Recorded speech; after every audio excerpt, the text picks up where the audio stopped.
Ինչու տարբեր սննդակարգերը չեն օգնում և դուք քիչ եք քաշ գցում։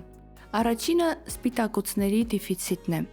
Սպիտակուցների անբավարար օգտագործման հետևանքով դիտվում է վահանաձև գեղձի հորմոնների արտադրության նվազում, իսկ դրանք պատասխանատու են տարբեր էներգափոխանակային պրոցեսների համար։ Հորմոնների խանգարման արդյունքում քաշն ավելանում է։ Երկրորդ պատճառը ածխաջրերի ավելցուկն է։ Քաշ գցելու գործընթացում որոշ մարդիկ կարդում են, որ օրինակ հատապտուղները, միրգը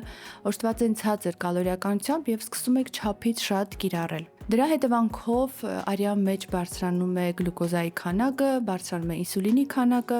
որի հետևանքով զարգանում է ինսուլինոռեզիստենտականություն, իսկ այս պրոցեսը բլոկի է ենթարկում քաշի նվազեցման գործընթացը։ Եթե ուզում եք քաշ գցել, ապա կիրառեք բջջանյութ, այլ ոչ թե հեշտ յուրացվող ածխաջրեր։ Մյուս պատճառը ճարպի ավելցուկն է։ Երբեք մի չարաշահեք նույնիսկ օգտակար ճարպը, դա ևս բերում է քաշի ավելացման։ Օրական ճարպի քանակը 60-ից 90 գրամն է։ Դե իսկ գրագետ սնվելու և քաշ գցելու համար միացեք տվյալ ռիլի ներքևում գրված իմ տելեգրամյան խմբին, որտեղ առկա է 1 շաբաթվա գրագետ քաշի նվազեցման սննդակարգ։ Առողջ եղեք և իրազեկված։